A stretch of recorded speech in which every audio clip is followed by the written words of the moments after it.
Even without stepping foot in Gabon, Captain Ibrahim Traoré of Burkina Faso has once again shown just how much influence he holds across Africa. At the recent swearing-in of Gabon's new leader, General Brice Oligui Nguema, who took power after ending the long rule of the Bongo family, many African presidents were present. But the biggest reaction came not for those on stage, but for a man who wasn't even in the room. When Captain Traoré's name was announced, the crowd's response stunned everyone. Monsieur Ousmane Bougouma, président de l'Assemblée législative de la transition du Burkina Faso, représentant son Excellence le capitaine Ibrahim Traoré, président du Faso.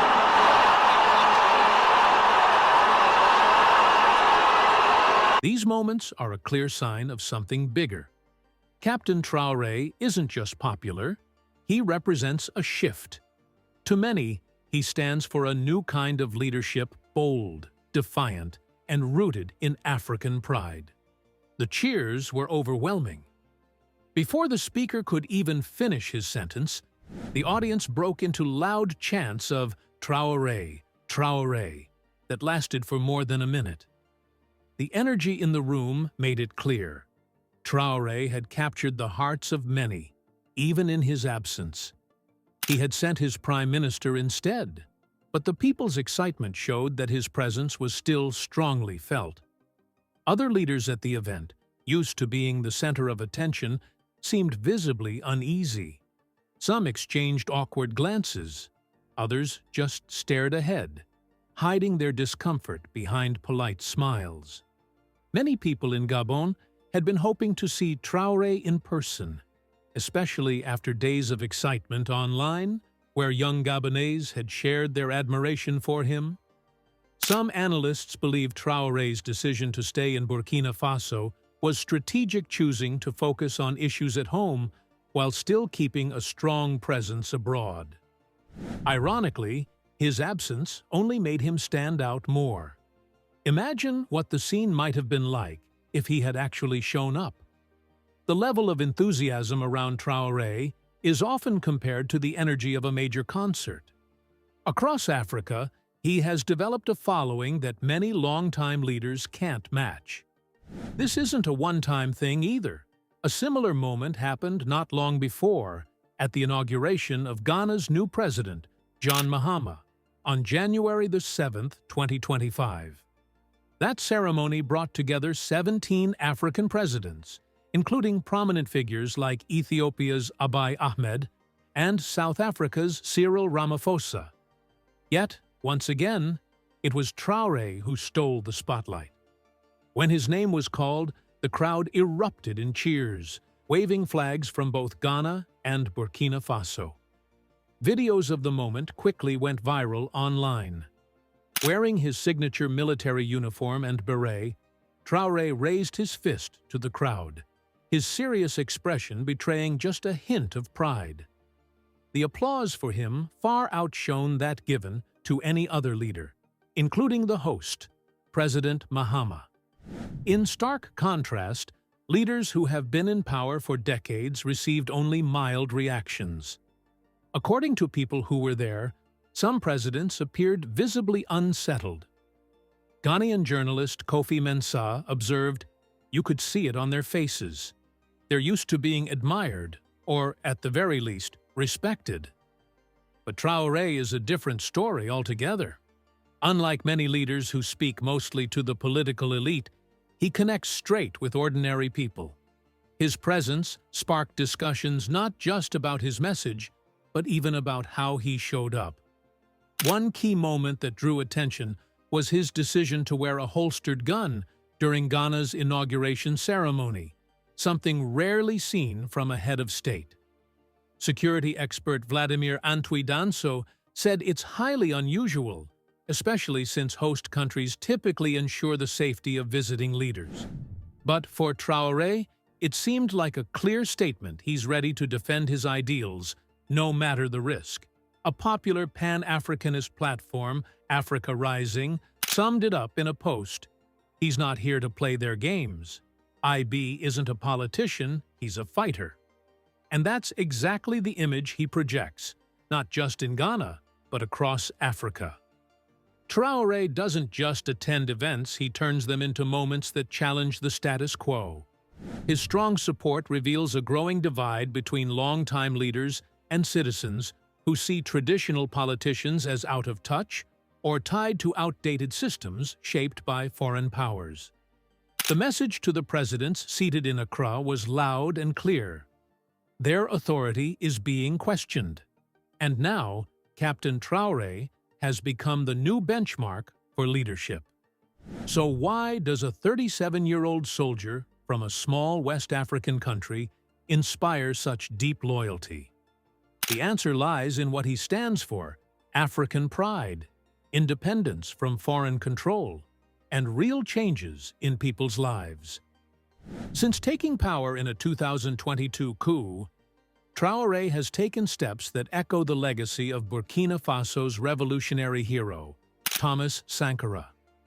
He champions the same values: dignity, sovereignty, and resistance to exploitation. His actions back up his words. He's cancelled unfair mining deals, asked French forces to leave, and shifted public money toward food, health, and education. Even outside Burkina Faso, people have praised his move to provide free health care and schooling, which has been widely shared online. To lessen the West's grip on Africa, he's also sought new allies, most notably Russia. Many see this as a bold move against the influence of nations like France and the US, which they blame for Africa's continued struggles. But Traoré's appeal is about more than just foreign policy. He lives and speaks like the people he leads. Instead of expensive suits and limousines, he wears military gear and speaks directly to citizens, often in local languages. His speeches are filled with references to African unity and history. At a rally in Ouagadougou, he famously said, "Burkina Faso is not against anyone, but we won't allow looting anymore." That message has now echoed across the continent. What truly sets him apart is his authenticity. Where others make promises, Traoré lives his values. When he skipped Gabon's inauguration and sent a delegate instead, many saw it not as a snub, but as a quiet rejection of performative politics.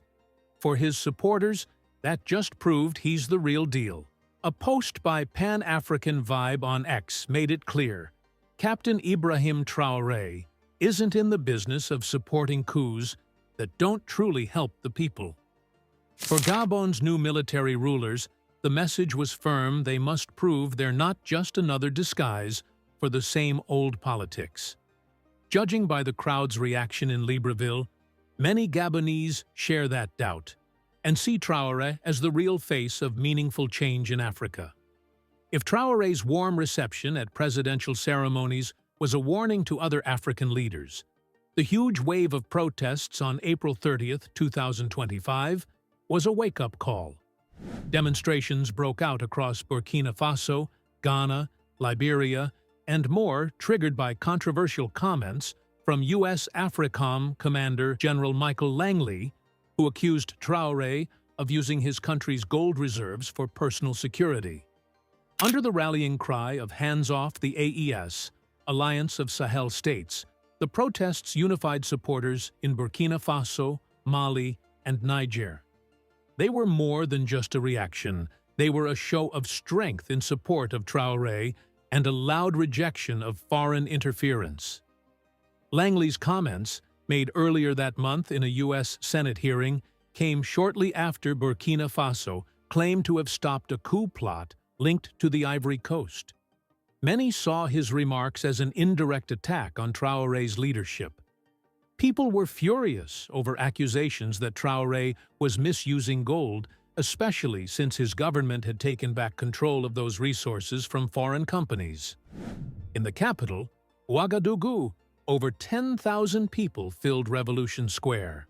Some held signs reading, "Long live Traoré," echoing the captain's sharp response, "Our gold is ours, not theirs." The energy on the streets was powerful. Banners showed images of General Langley alongside Western leaders accused of stirring instability in Africa.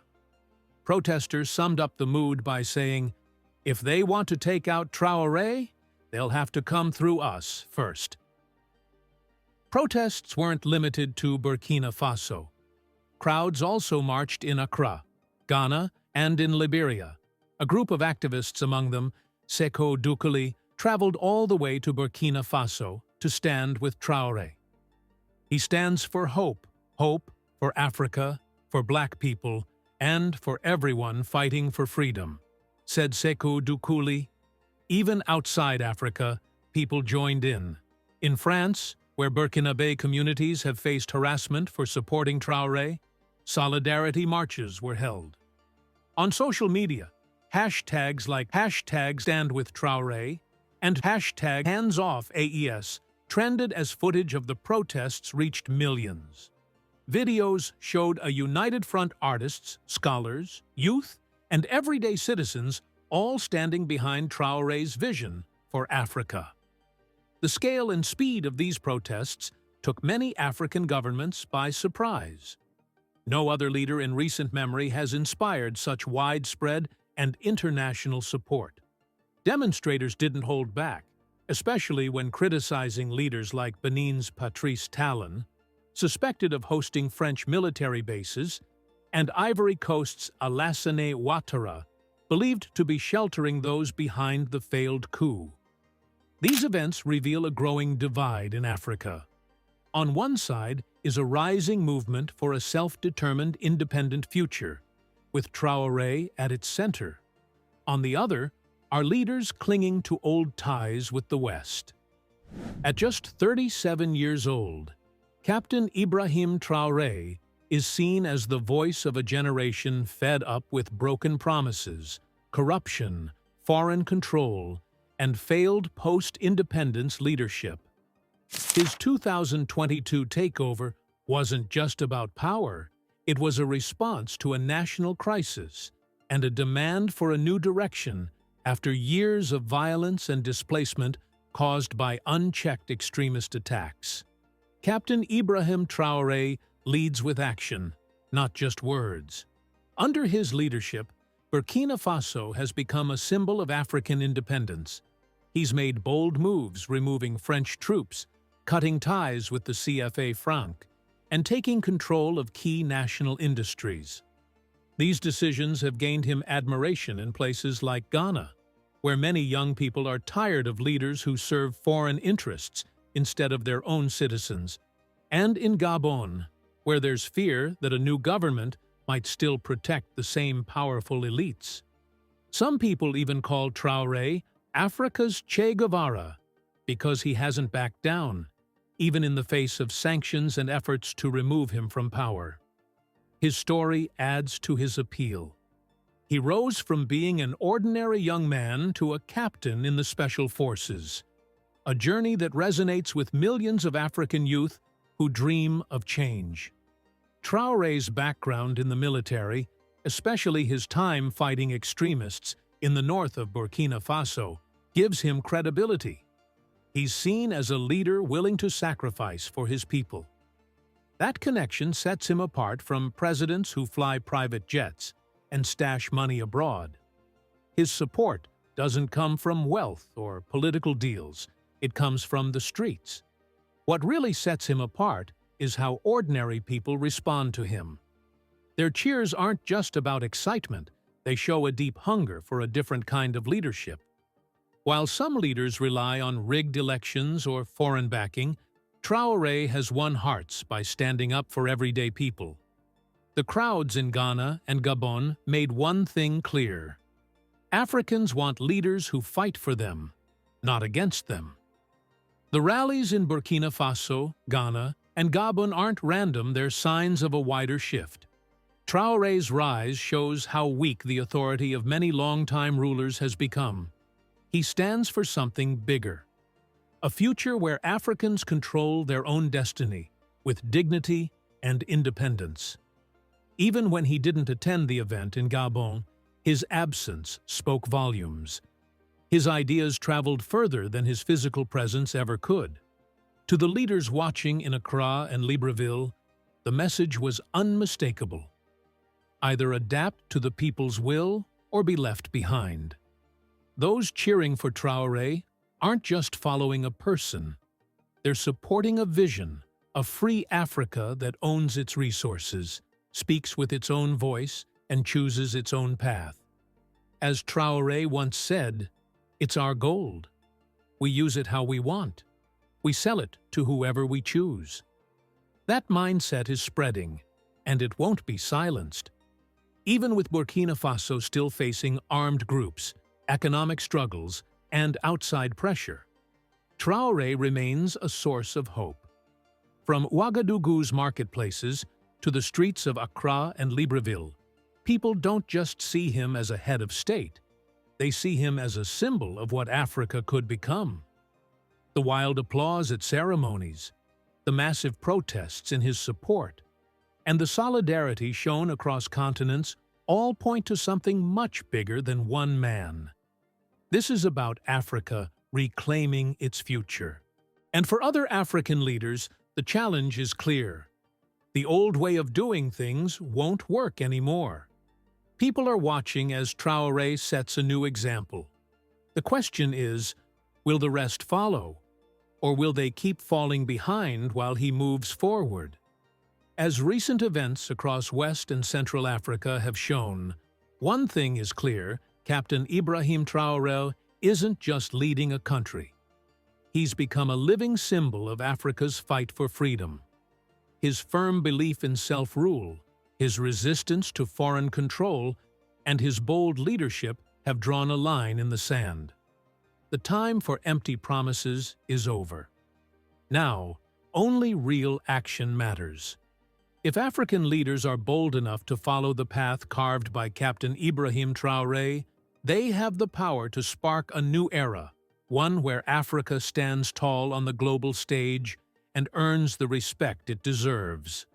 The question is, will they rise to that challenge, or keep holding on to the fading grip of neo-colonial influence? Traoré's leadership in Burkina Faso shows what's possible when a leader believes in the strength of their own people, instead of relying on broken promises from the West. By canceling unfair deals, removing foreign military bases, and choosing local businesses over outsiders, he has proven that Africa's resources, its gold, land, and minerals, can be used to build a better future from within. His actions aren't just speeches, they're real steps forward. Thanks to programs like free healthcare, free education, support for farmers, and a renewed focus on cultural pride, Burkina Faso is slowly stepping out of poverty and chaos. This isn't just a dream, it's happening. And it shows that when African ideas are backed by courage, they work. African presidents must take note. For too long, many have followed the lead of Washington, Paris, and London, accepting bad trade deals, allowing foreign armies on their soil, and borrowing money that only deepens their country's debt. And what has that brought?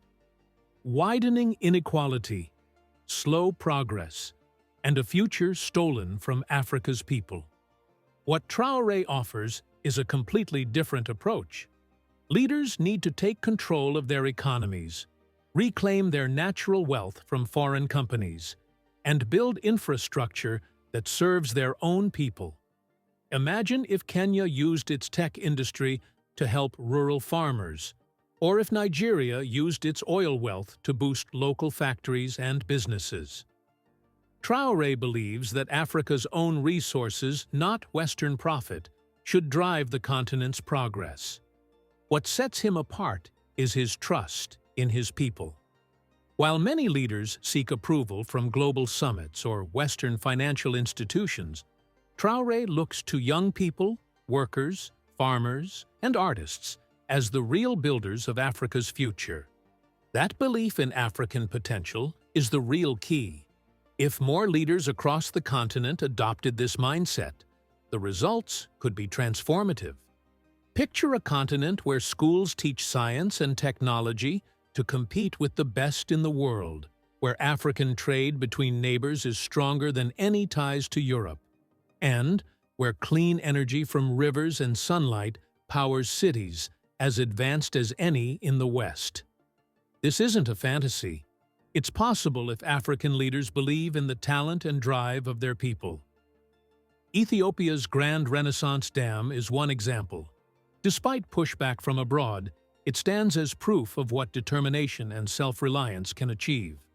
By 2050, Africa could lead the world in innovation, farming, and green energy if that vision is shared and supported across all 54 nations. Leaders like Traoré understand that Africa's youth, who make up over 60% of the population, are not a problem, they are the solution. When given the right tools, jobs, and pride in their heritage, they can create a future where Africa is respected globally. Another important part of this belief is changing how Africa sees itself. It's time to stop acting like a charity case. African nations should demand respect in global negotiations and stop showing up at donor conferences begging for help. Even though his methods have critics, Traoré's deals with countries like China and Russia show that Africa can choose its partners based on fairness, not dependence. If leaders in countries like Ghana, Senegal, or South Africa embraced similar policies to Traoré's, they could drastically shift the global trade landscape and create millions of jobs. By investing in local manufacturing and halting the export of raw materials, Africa could take charge of its future.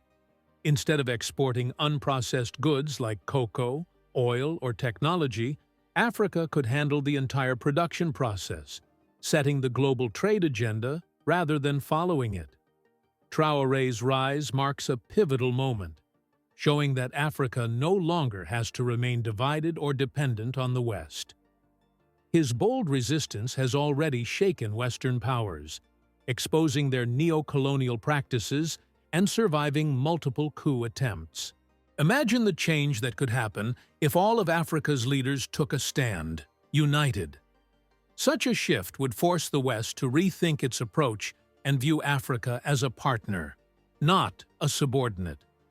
A unified Africa could alter international trade rules to prioritize African economies, demand a permanent seat on the UN Security Council, and push for significant reforms at the UN. To create a powerful bloc, leaders must revive the vision of Africa's founding figures like Nkrumah, Lumumba, and Nyerere. If countries like Nigeria, Kenya, and Algeria followed Burkina Faso's lead and removed foreign military bases, it would strip the Pentagon of its influence. If African organizations like ECOWAS and SADC imposed sanctions on companies that exploit Africa's minerals, it would send shockwaves through global markets. This is the power of collective action. Africa will earn respect if it adopts a firm stance, much like Traoré. Such a shift would force the West to adapt. Without the ability to dictate terms, they would have to offer fair trade deals, debt relief, and technology transfers to remain relevant. If more leaders like Traoré emerged, France, which relies on African resources, particularly uranium, would face a serious challenge to its influence. Worried about China's growing power, the United States would be forced to treat African nations as equals rather than subordinates. This shift is already happening.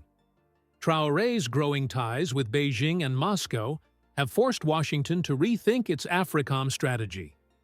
Do you think the efforts by Western media and governments to undermine President Traoré will succeed? Let us know your thoughts in the comments. Don't forget to like this video and subscribe to our channel. Turn on notifications so you never miss an update. Thank you for watching, and we hope to see you again in the next video.